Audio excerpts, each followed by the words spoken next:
All right. Welcome back to the channel. Anthony Joshua says that he wants to have one-on-one talks with Deontay Wilder. And I tell you, I believe it when I see it.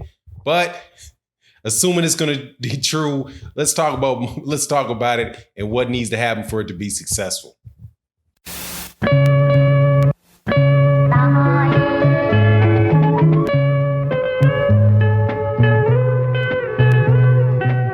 All right. Anthony Joshua, man, that is an interesting dude, man. Interesting guy.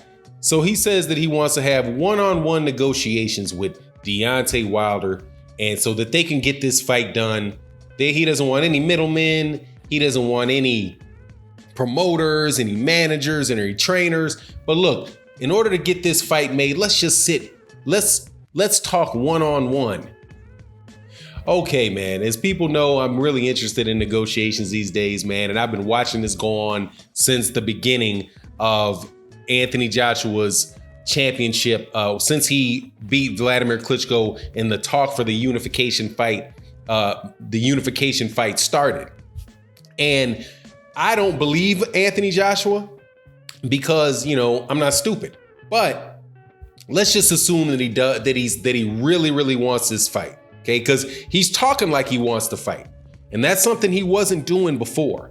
But when a lot of pressure got on him, he started acting like he wanted to fight. So Deontay Wilder, on the other hand, is sounding every bit like he's got other stuff that he wants to get done and that eventually the fight's going to happen. So you now have one guy who, at least out of his mouth, Anthony Joshua, is saying that he really wants to fight. And you have somebody else, Deontay Wilder, saying, look, it's going to happen. But it's going to happen when people stop talking in the media, when we sit down and everything goes hush hush and we work to make this fight get done. So that's a big change. And if Anthony Joshua really wants to sit down with Deontay Wilder, first thing that the dude has got to do, man, is he's got to know that he's not just negotiating with Deontay Wilder. That's not how it works. Even if you're sitting in a room with him by yourself. And not a lot of people really think about this when they go in with conversations and have conversations with people trying to make deals happen.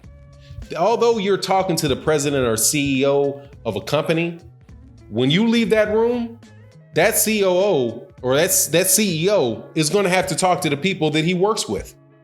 And just because you're a CEO or you're a business owner does not mean that you do not have to do some amount of negotiation and persuasion with people that work for you. So if you are going to be in a room with Deontay Wilder, you have to anticipate what it is that his team thinks he should do. Who are the people in his negotiation that are saying, man, skip Anthony Joshua, man, let's go and do this. We've got other alternatives. Skip Anthony Joshua. Anthony Joshua's not serious about making the fight. Don't you remember, Deontay, when I told you he wasn't serious last time and he didn't make the fight? All of those objections are still there. And even though you're sitting in a room with Deontay Wilder, you're still going to have to anticipate that and deal with that in your conversation, so he's empowered when he goes to the people that work for him to deal with their objections, already have alternatives in mind that are resolutions to their objections, because it's a team. And that's how Deontay Wilder refers to the people that he works with, as his team. So know who his team members are, respect and anticipate what his team members think Deontay Wilder should do. Otherwise, you and Deontay Wilder can think you have an agreement, and Deontay Wilder's coming back to you a couple days later asking questions like, well, what about this? And what about that? And hold on. Now, is this fight going to be taking place in blah, blah, blah? All those good things. If you're serious about it and you're just not bumping off at the lips, you're going to consider that before you sit down with Deontay Wilder. The second thing, know that Deontay Wilder has alternatives. I know that during the rise of Anthony Joshua, people were selling Anthony Joshua as the hottest thing since sliced bread, and anybody would be lucky to fight him. And, you know, they need to be financially realistic and all of that good old stuff. Okay. Deontay Wilder very well may not feel that way because he has other things that he can do for whatever reason. He was going to you had offered him a fight April 13th, which this video is really hard to do because I'm taking it. I have to act like it was a serious offer, but he went on ahead and did something else for April 13th. He wound up fighting Tyson Fury and having a pay-per-view fight with Tyson Fury, making a bunch of money and doing something else. And you, Anthony Joshua, had to shift from your April 13th date to another fight, which winds up being in the United States. Because Deontay Wilder just went on ahead and did something else in December, right? And then he fights Dominic Breazeale. So I can't remember which one he did, but I know he didn't fight in April 13th against you. Obviously, he had another alternative. So know that Deontay Wilder has alternatives, and he still has alternatives. So whatever value proposition you're giving Deontay Wilder, take that into consideration. And don't act like he's just going to be happy and blessed that you got on the phone and called him because, you know, he's not an AJ fan. All right. That's not his job. That's not how he perceives himself. Deontay Wilder obviously has a high perception of his own value, which is why his value has continued to increase because he's bet on himself. And obviously he's willing to bet on himself again. Okay. And lastly, know your value, know his value, know how you're perceived. Deontay Wilder more than likely doesn't trust you. And for several reasons. The biggest one that comes to mind is something you said just last week. You said you didn't understand why Deontay Wilder wouldn't take a $100 million deal when it baffled you, because that's not like the $50 million that Deontay Wilder sent you, because that just came from Deontay Wilder's email, right?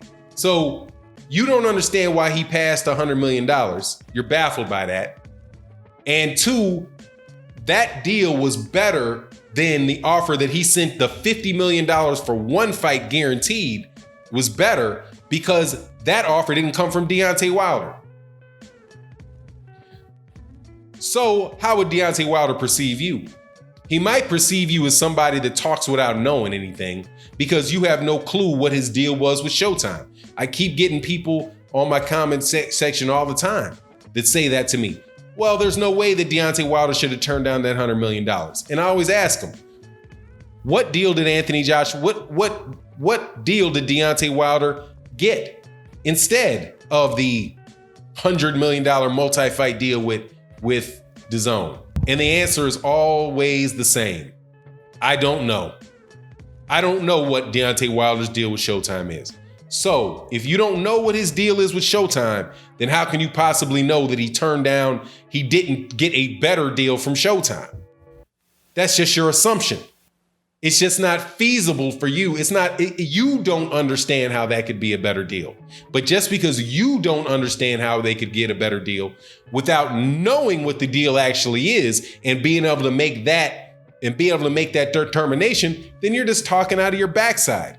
And when people hear you just talking out of your backside, they might lose respect for you and think that this isn't a guy that I should take seriously in a negotiation, especially when you said the first part of that statement, or especially when you said the second part of that statement, when you said that $50 million was just from Deontay Wilder. It's not like it was a serious offer. If you don't believe that what Deontay Wilder sent you the first time was a serious offer, why would he believe that you think anything that he says in a one-on-one conversation is to be taken seriously? You didn't take him seriously before, then why would you be taking him seriously now? And if you're not taking him seriously now, why would he waste his time with a conversation with you? It would be a waste of time, wouldn't it? So how are you perceived? You might be perceived as somebody that is wishy-washy, not trustworthy, and does not actually respect Deontay Wilder. If you go into a negotiation with somebody that you don't believe respects you, then you might not believe that they're going to actually live up to their word, especially when they didn't live up to their words in the past. And if Anthony Joshua really wants to overcome that, really wants to get the fight made, then he's going to have to overcome all those things in a conversation with Deontay Wilder. And quite honestly, I don't think that he's prepared to do so. So anyway, that's my thoughts on the matter. Let me know what you think in the comment section. And with that, I'm out. Peace.